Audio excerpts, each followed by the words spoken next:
Living del Estudio de la Gaceta para seguir hablando de este tema. Estamos en este momento con Sonia Díaz, quien es psicóloga, es especialista, conoce bastante de este tema y le agradecemos primero por venir. Muchísimas gracias. Hola Sonia, ¿cómo está? Y le queríamos consultar cómo impacta en Tucumán, de acuerdo a su percepción desde su ámbito laboral, este síntoma. ¿Se percibe mucho y a quiénes afecta más? Virginia. Sí, claro. Dale. Y esto te lo voy a poner en el cinturón. Sí. Sí, por supuesto. ¿Querés pasarlo por adentro esto? Tan amable. Mencionaba en esto de que todavía no se lo considera enfermedad laboral. Le vamos a Preguntemos pedir a con Sonia problemita de 2 minutitos, dos que segundos, ya solucionamos un problema técnico, pero bueno, seguimos repasando, mientras tanto mostrando también algunas de las respuestas de la gente y hablando de esto que decíamos, ¿no? Este síndrome de la cabeza quemada por el trabajo que surge de ahí, ¿no? De las situaciones de estrés laboral, de fatiga en el ámbito de trabajo. Ahora sí, repasemos un poco esto, ¿no? Los conceptos que decías vos. Sí. Yo lo que quería marcar era que justamente esto de que no esté considerado enfermedad laboral tiene que ver con que no es fácil el diagnóstico, ¿no? Justamente se llama síndrome y la palabra síndrome significa conjuntos de signos y síntomas. Claro. Entonces es toda una variedad de síntomas que pueden Sí. aparecer. Entonces podemos tener síntomas que afectan lo emocional, es decir, el sentir, síntomas conductuales que van a afectar nuestra manera de movernos en el mundo a través de conductas, cognitivos, que son los que nos van a afectar nuestras funciones psíquicas, como ser la memoria, la percepción, la atención. Después también tenemos síntomas que son somáticos, es decir, que nos van a afectar el cuerpo. Entonces es toda una variedad. Y al mismo tiempo aparece relacionado con otros trastornos, ¿no? Y como es consecuencia del estrés, lo que sucede con el estrés es que cuando se sostiene en el tiempo, nuestro sistema inmunológico es lo que comienza a fallar. Por eso es que aparece toda una digamos, variedad de síntomas que pueden ir desde lo más leve, que es un dolor de cabeza, una contractura, algún problema estomacal, a un infarto, un cáncer, ¿no? Entonces es bastante variado. Bien. Y bueno, y para que el burnout realmente se pueda establecer, justamente al ser crónico, lleva un tiempo. Entonces se hace difícil diagnosticarlo. Por eso yo creo que es que haya esta demora para poder incluirlo. Pero sí hay 3 características que son las que sirven de criterios para hacer el diagnóstico. Eso es importante. ¿No? El primero es el desgaste emocional, a donde la persona permanentemente lo que va a sentir es un cansancio, pero te dicen es un cansancio, es un desgaste que va más allá de lo físico, ¿no? No puedo rendir de la misma manera, no puedo estar en un lugar de la misma manera. La segunda característica es lo que se conoce como despersonalización, ¿no? La misma palabrita ya algo nos está sugiriendo, que es la deshumanización. Entonces, me deshumanizo conmigo mismo y con los otros. Esa es la característica como más fuerte y la que puede traer mayores, digamos, perjuicios, sobre todo si trabajamos con personas, ¿no? Entonces, me deshumanizo conmigo en el sentido que yo no me comienzo a considerar como humano, ¿no? Es decir, no presto atención a mis necesidades de descanso, de afecto, de alimento, y me vuelvo como si fuera un robot, estoy en automático. Esta cosa, eso, ¿no? El se escucha mucho esto, automatismo. me siento en automático, ¿no? Exactamente, entonces no siento nada, ¿no? Es como si yo fuese una cosa. ¿Sí? Y la otra persona, sobre todo, imagínense ustedes el impacto si yo soy médico o si soy docente, a donde al comienzo mi paciente o mi alumno me importaban muchísimo y después se vuelven cosas. ¿No? Entonces, mi paciente no deja de ser un número o un órgano, o mi alumno no veo las horas que termine la clase o estoy esperando que falte, ¿no? Porque es una cosa, me resulta una carga. Y después la tercera característica es la de la baja realización personal. Es decir, yo como profesional o en la profesión que fuese o en la ocupación que fuese, comienzo a sentirme insatisfecho, ¿no? Y comienzo a sentir que lo que yo hago no tiene ningún sentido, ¿no? Entonces también mi rendimiento decae, ¿no? Porque por ahí digo, bueno, si lo que yo hago no tiene ningún sentido, ¿para qué lo voy a hacer? ¿O para qué me voy a esforzar? Entonces mi creatividad decae. Esto tiene que ver con que, por lo general, o no, corregime, la gente está en lugares de trabajo en los cuales no está a gusto o, no, o es indistinto eso. Tiene mucho que ver, ¿no? Para que el síndrome se instale, nosotros Sí. tenemos, vamos a decir así en términos bien generales, dos factores. Por un lado hay factores que se les conoce como predisponentes, ¿no? Que tienen que ver con la persona. Sí. ¿No? Es decir, ahí entraría esto que ustedes hablaban recién del sexo, ¿no? Sí. Si soy varón, si soy mujer, la Sí, edad, la historia familiar, las características de personalidad, todo eso va a tener Claro. que ver cómo yo gestiono mis emociones. Eso va a tener que ver con cómo yo me voy a manejar en el trabajo. Y al mismo tiempo tenemos factores que se conocen como desencadenantes, que ya tienen que ver con todo lo externo, con las condiciones de trabajo.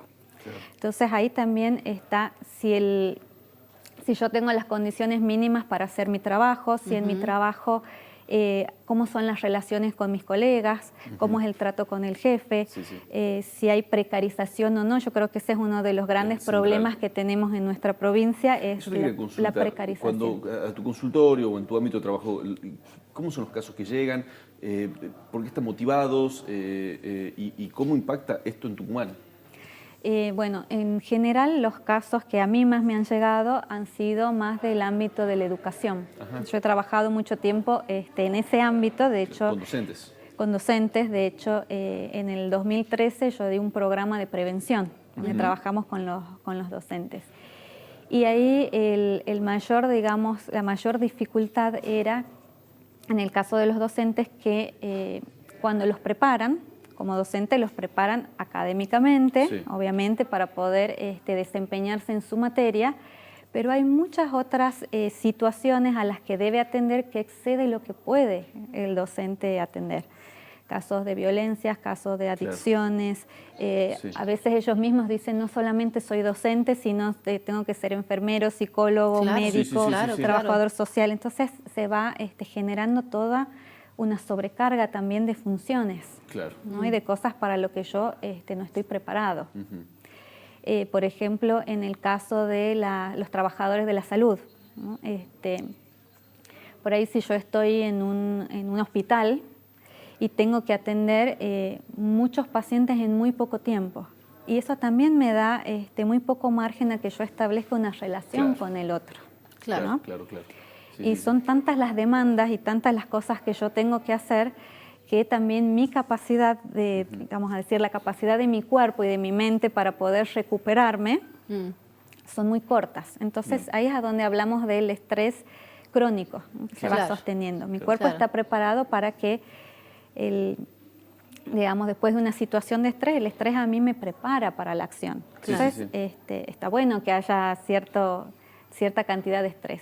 Bien. Se vuelve nocivo cuando yo estoy ahí permanente. Y cuando vos hablas de precariedad laboral, que es uno de los factores que acá en Tucumán, ¿esa precariedad laboral hace referencia a esta situación, por ejemplo, de los docentes que tienen que hacer múltiples tareas? ¿O te referís, por ejemplo, a aquella persona que trabaja, que no tiene una estabilidad, que está en negro, que no tiene aportes, que no tiene obra social?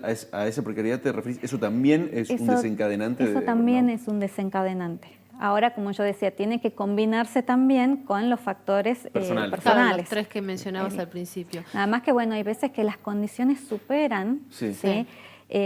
Los recursos que yo puedo tener. Esto ¿Cómo que se vos... remonta? Bueno, diagnosticas a una persona con esta situación, sabemos que está el problema. Bueno, de ahora en más, ¿qué hacemos para recuperar a esa persona? Bueno, primero hay que estar seguro de que se trata de esto. Sí, por ¿no? supuesto. Algo que va a servir mucho, sobre todo si es alguien que está en una planta permanente, por ejemplo, Claro. es ver la historia laboral también. Por lo general, la persona que cae en burnout, uno ve su historia laboral y va a ver que es alguien que tiene muy buen desempeño, que tiene buena predisposición, es decir, tiene, Sí. vamos a decir que lo calificamos como con Buen- altos Buen empleado, estándares. claro. Sí, claro. sí. Que de repente uno ve que bajó. Sí. Entonces uno puede ya también sospechar. También conociendo cuál es aparte de los criterios que yo mencioné, también viendo la historia familiar, la historia de vida, la laboral. Hay también instrumentos a donde uno puede utilizarlos para medir, porque también tiene grados el burnout. Sí. Tenemos desde grados más leves hasta grados mucho más graves, Claro, a donde a medida que va aumentando la gravedad Sí. del cuadro, necesitamos la intervención de más profesionales. Bien, claro, ¿no? claro, perfecto. ¿Y ahí qué recomendás? ¿Cómo salir de...? Y bueno, como de te esto? decía, primero hay que hacer un buen diagnóstico. Sí. ¿Sí? También yo lo que más recomiendo es la prevención. ¿En qué sentido? Nosotros tenemos medidas que las podemos tomar nosotros a nivel individual, es decir, las cosas que yo puedo hacer por mí para evitar caer.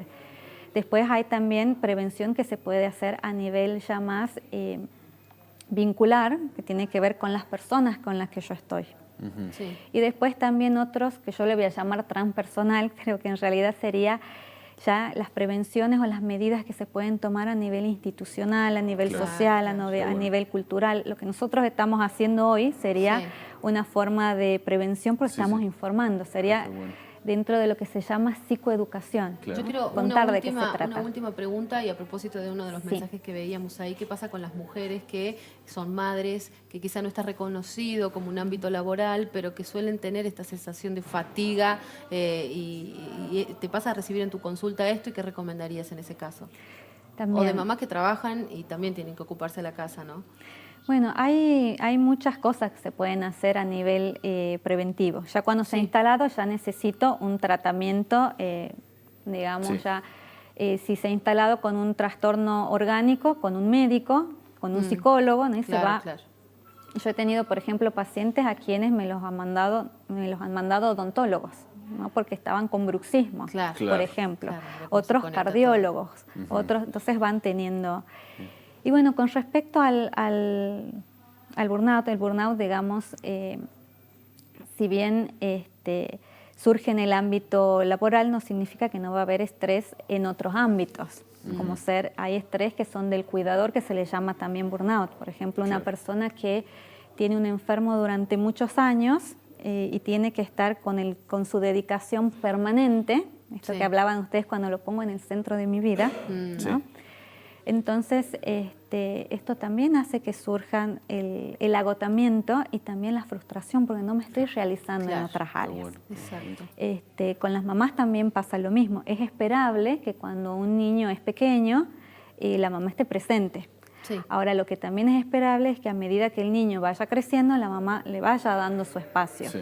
Si no se perjudica tanto la mamá como el niño. Perfecto, ¿no? Sonia. Muchísimas gracias por venir. Gracias, La verdad que muy interesante. Vamos a ir a un corte.